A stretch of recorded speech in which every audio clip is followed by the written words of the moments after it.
আসসালামু আলাইকুম প্রিয় এইচএসসি শিক্ষার্থী বন্ধুরা, দেখতে দেখতে তোমাদের জন্য ইসলামের ইতিহাস ও সংস্কৃতি প্রথম পত্র একদম শেষের অধ্যায়ে চলে আসছি। আমরা এই এমসিকিউ শেষ করার পর তোমাদেরকে কিন্তু সিকিউ আর সৃজনশীল প্রশ্নের সাজেশন দেব, এইগুলো পড়ে গেলে জাস্ট কমেন্ট করে যাওয়া।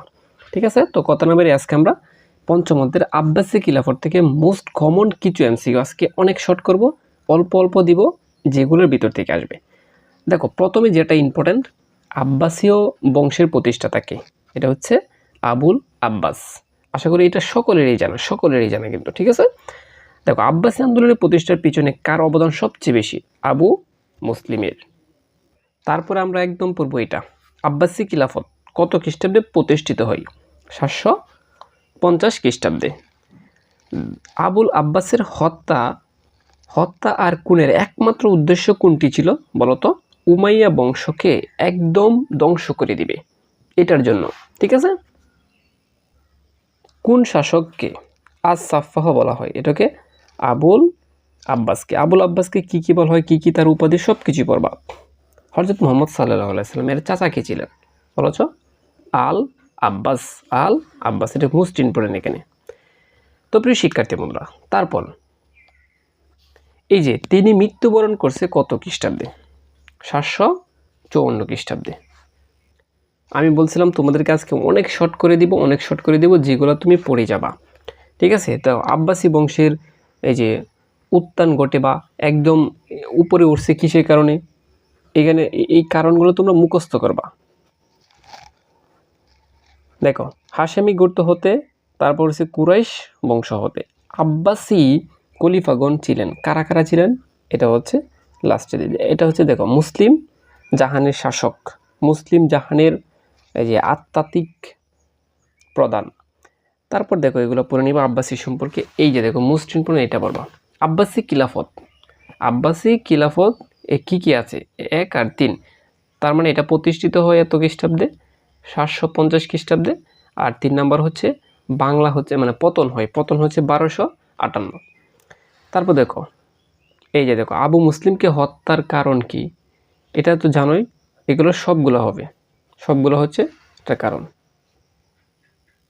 এই যে দেখো প্রিয় শিক্ষার্থী, বাগদাদ নগরী কে এবং কত খ্রিস্টাব্দে ধ্বংস করেন? এটা খুব ইম্পর্টেন্ট আমি বলতেছি। হালাকু খান 1258 সালে বা 58 খ্রিস্টাব্দে। আব্বাসী বংশের প্রকৃত প্রতিষ্ঠাতা কে ছিল? আবু জাফর আল মনসুর। এই দুইটা খুব ইম্পর্টেন্ট এখান থেকে। ঠিক আছে, তারপর দেখো, এই যে দেখো, কত খ্রিস্টাব্দে এই বাগদাদ নগরী পতন ঘটে? এই যে 1258। কতবার আসছে দেখছো? আল মনসুর উপাধি অর্থ কি? আল মনসুর উপাধি শব্দের অর্থ হচ্ছে বিজয়ী। এরপর দেখো, আল মনসুর আবু মুসলিমকে হত্যার সিদ্ধান্ত গ্রহণ করেছিলেন কেন বলতো? এই যে খেলাফতকে কি করবে? সংখ্যামুক্ত করার জন্য। এই যে দেখো প্রিয় শিক্ষার্থী বন্ধুরা, বাগদাদ নগরীর প্রতিষ্ঠাতাকে কিছুক্ষণ আগে আমি পড়িয়েছি, আসছেন দেখছো, আবু জাফর আল মনসুর। বাগদাদ শব্দের অর্থ কি? বাগদাদ শব্দের ন্যায় বিচারের উদ্যান মানে বাগান আর কি। ঠিক আছে, দারুস সালাম শব্দের অর্থ কি? শান্তির নিবাস মানে হচ্ছে আবাস বা বাড়িঘর। ঠিক আছে, তারপর দেখো, আবু মুসলিম কুরাসিনীর জন্ম হয় কত সালে? ইস্পাহানে। ঠিক আছে, তারপর দেখো, দারুস সালাম বা শান্তিনগরী বা শান্তিনিকেতন সবকিছুই বলা হয় এটাকে কোন শহরের নাম? এটা হচ্ছে বাগদাদ। তারপর এখান থেকে যেটা পড়বা, এই যে এটা খলিফা আল মনসুর কে ছিলেন? খলিফা আল মনসুর প্রথম দুইটা, আব্বাসীদের প্রকৃত প্রতিষ্ঠাতা আর একটা হচ্ছে দ্বিতীয় শাসক। এটা ভালো করে পড়বা। ঠিক আছে, প্রিয় শিক্ষার্থী বন্ধুরা, আরবের জুয়ান অব আরক কার উপাধি ছিল? এটা হচ্ছে লাইলার। ঠিক আছে, কোন খলিফাকে রূপকথার রাজা বলা হয়? হারুনুর রশিদকে। আব্বাসী বংশের সর্বশেষ খলিফা কে ছিলেন? হারুনুর রশিদ। কোন খলিফাকে রূপকথার রাজা বলা হয়? হারুনুর রশিদকে। মাত্র আমরা পড়ছি। হারুনুর রশিদ নাইসিবুরাজকে কতবার ক্ষমা করেন? প্রায় 3 বার ক্ষমা করছেন। ঠিক আছে, আরবীয় জোয়ান অফ আর্ক, এটা আমি কিছুক্ষণ আগে বলছি, এটা কি নামে পরিচিত? এটা হচ্ছে লাইলা নামে পরিচিত। তারপর দেখো, দেখা যাচ্ছে না, হারুনুর রশিদ। হারুনুর রশিদ, খলিফা হারুনুর রশিদের সময় চীন সম্রাট কে ছিলেন? চীন সম্রাট কে ছিলেন? ফাকফুর। ফাকফুর। ইসলামের মুকুটমণি খলিফাকে, এটা হারুনুর রশিদ, একদম ভালো করে মুখস্থ করবে। তিনি কত খ্রিস্টাব্দে মৃত্যুবরণ করছে? 809 খ্রিস্টাব্দে। হারুনুর রশিদ শাসক কি ছিলেন? দেখো, এই যে দেখো, জনদরদি, আর হচ্ছে কি প্রজা বৎসল। হারুনুর রশিদ সম্পর্কে পড়বাই পড়বা, এখান থেকে একটা সৃজনশীল থাকবে। তারপর দেখো, বার্মিক বংশের প্রতিষ্ঠাতা কে? বার্মিক বংশের প্রতিষ্ঠাতা হচ্ছে কালিদ। কালিদ। বার্মিকও বলা হয়, একে কি বলা হয়? দাও, বার্মাকিও বলা হয়। একে বার্মিকও বলা হয়, আবার কি বার্মাকিও বলা হয়। ঠিক আছে প্রিয় শিক্ষার্থী বন্ধু, এখান থেকে সবগুলো পড়বা। এই যে দেখো, খলিফা মাহাদি কালিদকে হারুনুর রশিদ অর্থাৎ হারুনের সাথে প্রেরণ করেন কেন? এই যে দেখো, আইরিনকে দমন করার জন্য। এই যে দেখো প্রিয় শিক্ষার্থী বন্ধুরা, বাইতুল হিকমা কি? হিকমা শব্দের অর্থ জ্ঞান বা প্রজ্ঞা। ঠিক আছে, তো বাইতুল হিকমা হচ্ছে এই গবেষণার জ্ঞান মন্দির, যেখানে গবেষণা করা হয় তাকে বলা হয় কি? বাইতুল জ্ঞান মন্দির। বাইতুল হিকমা অর্থ কি? দেখো, বারে বারে আসছি, জ্ঞান গৃহ, জ্ঞানের ঘর আর কি। বাইতুল হিকমা কত খ্রিস্টাব্দে প্রতিষ্ঠিত হয়? এটা হচ্ছে 830 খ্রিস্টাব্দে। বাগদাদে শ্রেষ্ঠ একটা মাদ্রাসা ছিল, এই মাদ্রাসাটা নিজামিয়া মাদ্রাসা। এই কে প্রতিষ্ঠা করেন? নিজাম উল মুলক। ঠিক আছে, তো দেখো, পর্বতের বিদ্যলুক কাকে বলা হয়? চিন্তা করছে, বিদ্যলুক কাকে বলা হয়? হাসান বিন সাবাহা। প্রিয় শিক্ষার্থী বন্ধুরা, এখান থেকে দেখো মোস্ট কমন হচ্ছে এটা। আমি মোস্ট কমনগুলা তোমাদেরকে দাগিয়ে দিই। এটি এক কথায় পড়বা, এক কথায়।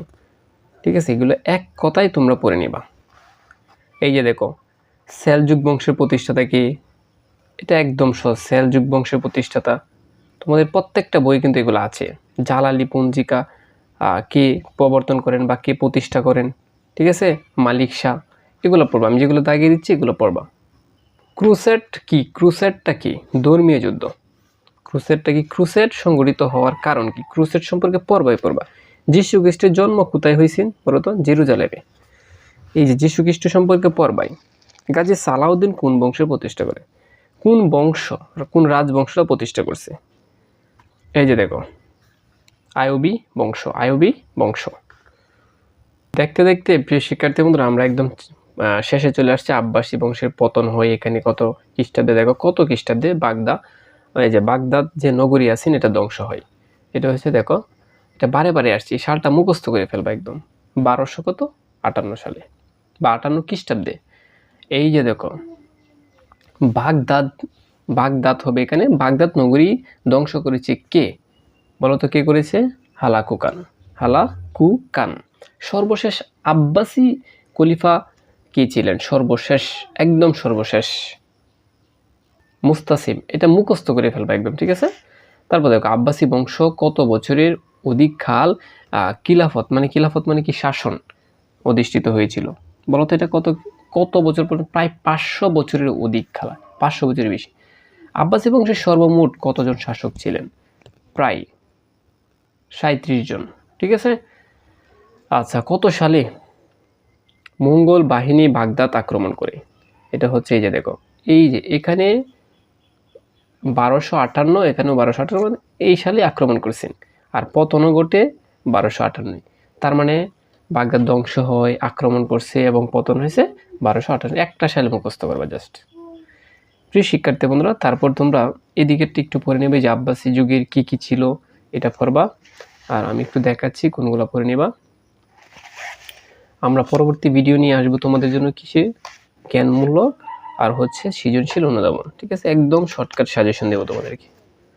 তো তোমরা যদি সেকেন্ড পার্ট চাও, ইসলামের ইতিহাস ও সংস্কৃতি সেকেন্ড পার্ট কারা কারা চাও, আমাকে কমেন্ট করে জানাবা। যদি কমেন্ট বেশি হয় তাহলে তোমাদের ভিডিও আপলোড করব।